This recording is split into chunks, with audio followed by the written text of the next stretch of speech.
The arrival of North Korean forces is a major escalation after more than 2 years of war. North Korea has sent more than 10,000 troops to fight with Russia in Kursk.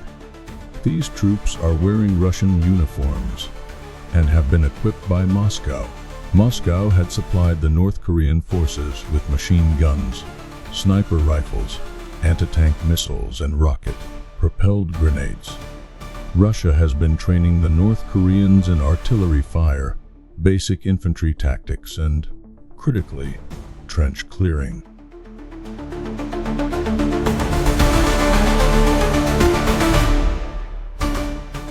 U.S. officials are sure there is no constraints the government of President Kim Jong-un has put on the use of its forces.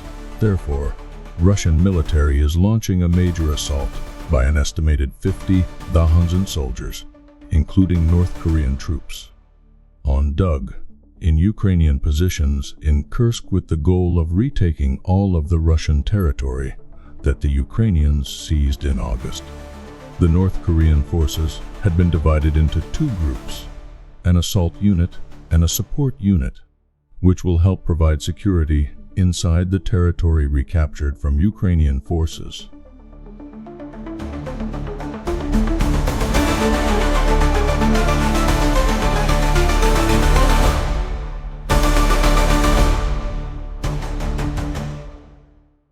North Korea has a large army but, unlike Russia, has not been involved in ground combat for decades.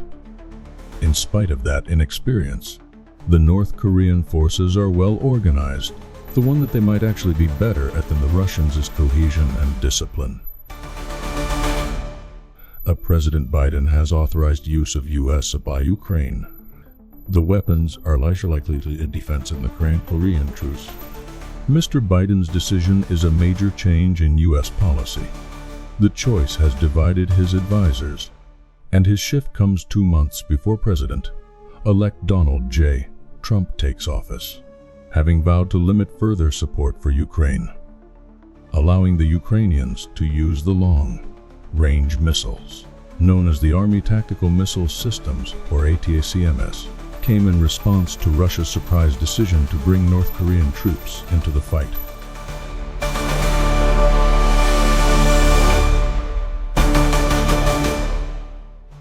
President Volodymyr Zelensky did not confirm or permission lifting the restrictions of the Russian. To help the Ukrainians defend Kharkiv, Mr. Biden allowed them to use the High Mobility Artillery Rocket System, or HIMARS, which have a range of about 50 miles, against Russian forces directly across the border, while the Ukrainians were likely to use the missiles first against Russian and North Korean troops that threaten Ukrainian forces in Kursk. Mr. Biden could authorize them to use the weapons elsewhere. The Russian military is launching a major assault by an estimated 50,000 soldiers, including North Korean troops, on dug in Ukrainian positions in Kursk with the goal of retaking all of the Russian territory that the Ukrainians seized in August.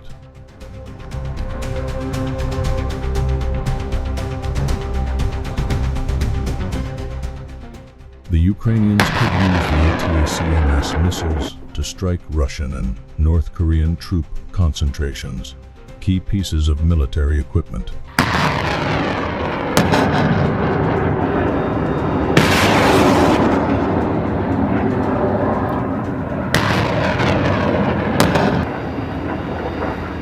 Logistics nodes, ammunition depots, and supply lines deep inside Russia. Americans do not expect the shift to fundamentally alter the course of the war, one of the goals of the policy change. It is to send a message to the North Koreans that their forces are vulnerable and that they should not send more of them.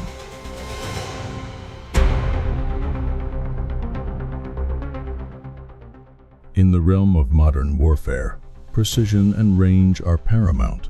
One weapon system that has redefined these parameters is the Army Tactical Missile System, or ATACMS. Developed by Lockheed Martin, the ATACMS is a surface-to-surface missile designed to provide long-range, precision fire support. With a range exceeding 300 kilometers, the ATACMS can strike targets deep behind enemy lines.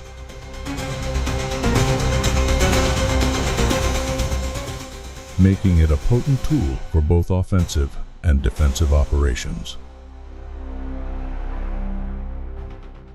Launched from mobile launchers like IMRs, the ATACMS employs advanced guidance systems to ensure pinpoint accuracy.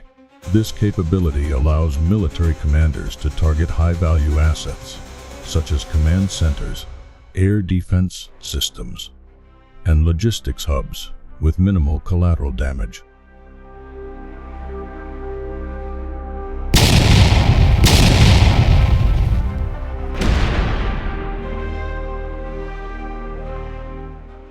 Ukraine successfully modified the M270 multiple launch rocket system MLRS to launch made MGM-140 Army Tactical Missile System ATACMS missiles. The M270 shows, depending on the different ammunition and ammunition it is equipped with, compared with the M142 High Mobility Artillery Rocket System, HIMARS, which can only launch one ATACMS missile. The M270 can launch two ATACMS missiles at the same time. Its tracked chassis design allows it to move freely in rough terrain. The M270 has undergone software and hardware modifications and can directly launch ATACMS missiles without additional adjustments. These M270s are equipped with the Enhanced Fire Control System, EFCSA, and new GPS navigation and communication systems.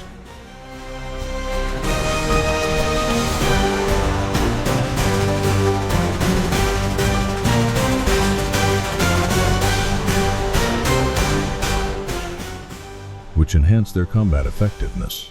Ukraine's successful modification of the M270 and launch of ATACMS missiles is undoubtedly a powerful counterattack against Russia's aggressions, and also demonstrates progress in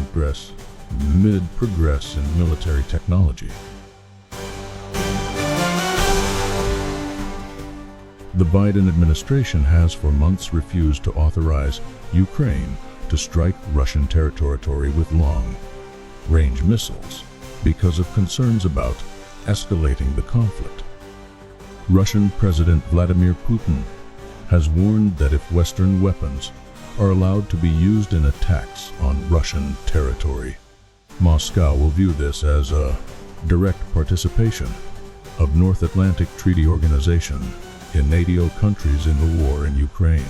Russia has drawn red lines before. Some of these red lines have been crossed, including the provision of modern Ukrainian combat vehicles and jet fighters. But this has not led to a direct war between Russia and NATO.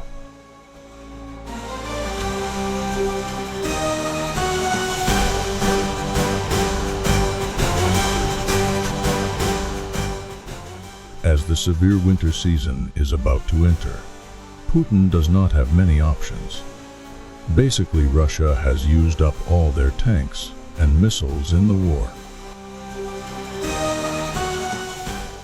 One of Putin's options is patience. As long as it lasts through January next year, Trump takes office, ends military aid to Ukraine, and forces Zelensky to surrender unconditionally, it can be regarded as a complete victory for Russia. However, if Biden's strategy results in massive losses in Russia's arms inventory and heavy casualties in the North Korean army,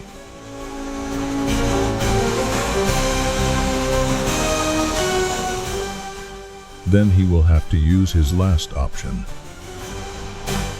Nuclear missile.